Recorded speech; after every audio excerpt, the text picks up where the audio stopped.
Global skill development mission में आपका स्वागत है। आइए अब हम माइक्रोसॉफ्ट पेंट ऐप की कुछ स्मार्ट टिप्स की जानकारी लेते हैं जिससे हमारा काम और आसान हो सकता है। जैसे कि सबसे पहली टिप है क्विक एक्सेस टूल बार में अपने मनपसंद बटन को या कमांड को जोड़ना।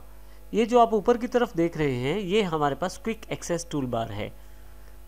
इस सेपरेटर से पहले मैं यहाँ पे अपना मनपसंद बटन या अपनी मनपसंद कमांड जोड़ सकता हूँ जो मैं सबसे ज़्यादा यूज़ करता हूँ। जैसे कि मुझे लगता है कि मैं टेक्स्ट कमांड को ज़्यादा यूज़ करता हूँ, मैं राइट क्लिक करूँगा इस पर और add to quick access tool bar पे क्लिक कर दूँगा।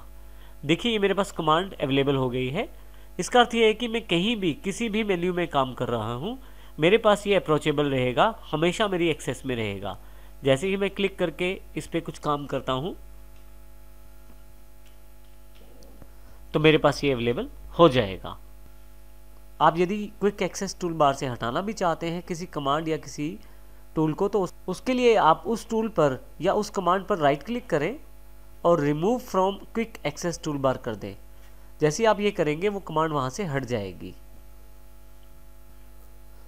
यदि आपके पास पूरा का पूरा इमेज ड्राइंग का जो पूरा का पूरा स्पेस है वो किसी इमेज से भरा हुआ है और आप उसे साफ करना चाहते हैं, जैसे कि यहाँ पे मेरे पास इमेज है जो पूरी पिक्चर पे अवेलेबल है। देखिए मैं इसको जूम आउट करके देखता हूँ, ये देखिए, और मैं इस पूरी इमेज को साफ करना चाहता हूँ तो उसके लिए बड़ा आसान शॉर्टकट है Ctrl+A।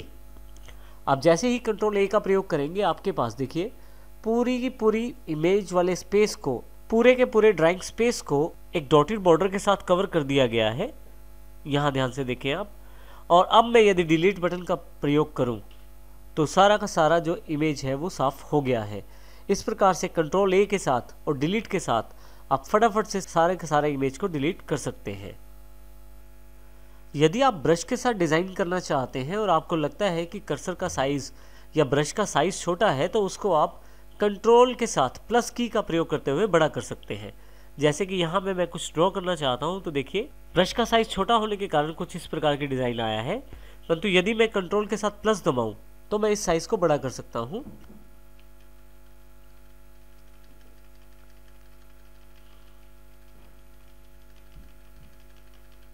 इसमें मैं कंट्रोल प्रेस करके रखता हूं और साथ में प्लस बटन को दबाता हूं। अब यदि मैं ड्रॉ करता हूं तो देखिए स्क्रीन पे साइज बड़ा हो गया है कर्सर का। इसी तरह से यही कार्य आप इरेजर के लिए भी प्रयोग कर सकते हैं। यहां देखिए ये इरेजर का साइज छोटा है, परंतु यदि इरेजर का साइज मुझे बड़ा करना है तो कंट्रोल के साथ प्लस का निशान दबाएं, इरेजर का साइज बड़ा हो जाएगा। फिर से इरेजर का साइज छोटा करने के लिए आप कंट्रोल के साथ माइनस बटन का प्रयोग कर सकते हैं।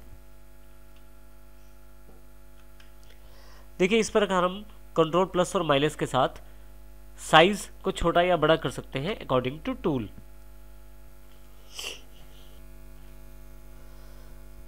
कोई भी इमेज ड्रॉ करने पर आप उसका एक कस्टम पैटर्न भी बना सकते हैं। जैसे मैंने यहाँ पे एक स्टार ले लिया है और अब मैं इसको सिलेक्ट टूल से सिलेक्ट कर लेता हूँ। शिफ्ट को प्रेस करना है मुझे और उसके पश्चात शिफ्ट छोड़कर माउस को मूव करना है जल्दी जल्दी से, तो आपके पास एक पैटर्न तैयार हो जाएगा स्टार के साथ। जैसे कि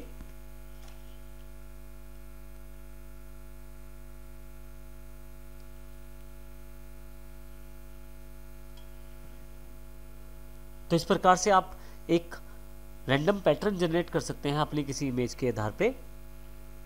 यदि आप इसको स्टैम्प की तरह यूज़ करना चाहते हैं, अर्थात इसकी क्लोनिंग करना चाहते हैं या डुप्लीकेट बनाना चाहते हैं, तो उसके लिए कंट्रोल प्रेस करके रखें और जहाँ पे आप इसको प्लेस करना चाहते हैं वहाँ पे माउस को छोड़ें। आपके पास ये कॉपीज़ बनानी शुरू कर देगा। जैसे कि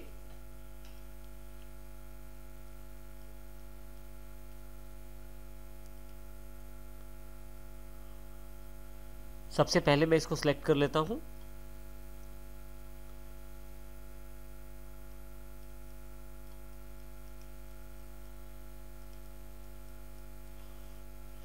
कंट्रोल प्रेस करके रखना है और माउस को इमेज के ऊपर से हटाकर दूसरी जगह लेके जाना है। जहां लेके जाना है वहां माउस का लेफ्ट क्लिक छोड़ दीजिए, अपने आप उसको एक क्लोनिंग या डुप्लीकेट तैयार हो जाएगा।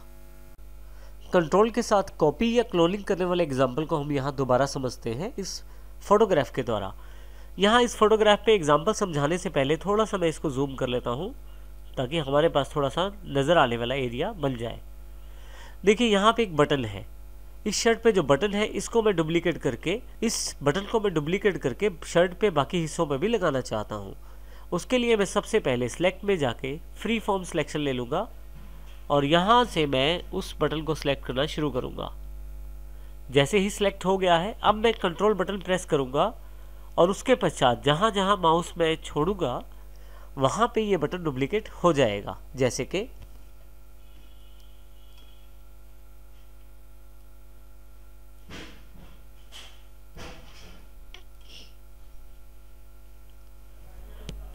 तो इस प्रकार मैं इस कंट्रोल बटन का प्रयोग करके अपनी जो इमेज मैंने सेलेक्ट की थी उसको क्लोन कर सकता हूँ, डुप्लीकेट बना सकता हूँ। अब यदि आप छोटा करके देखें इस इमेज को तो यहाँ पे इतने ध्यान से देखने में पता नहीं लगेगा कि आपने उस बटन को क्लोन किया है। तो इस प्रकार आप माइक्रोसॉफ्ट के पेंट ऐप को बेसिक्स एडिटिंग के लिए भी प्रयोग कर सकते हैं। मेरे पास एक इमेज दी गई है जिसका साइज 46.2 KB है, यहाँ देखें आप।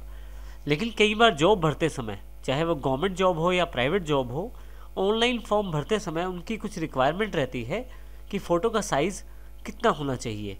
आप ये रिसाइज के द्वारा सेट कर सकते हैं। जैसे यहाँ मैं रिसाइज पिक्सल के द्वारा सेट करना चाहता हूँ। मेरे फॉर्म के लिए जो बोला गया है वो पिक्चर का साइज़ 200 बाय 300 होना चाहिए।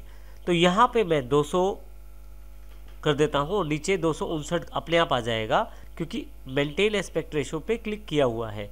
इसके अतिरिक्त मेरी जो फ़ोटो का साइज़ है वो 40 KB से कम होना चाहिए।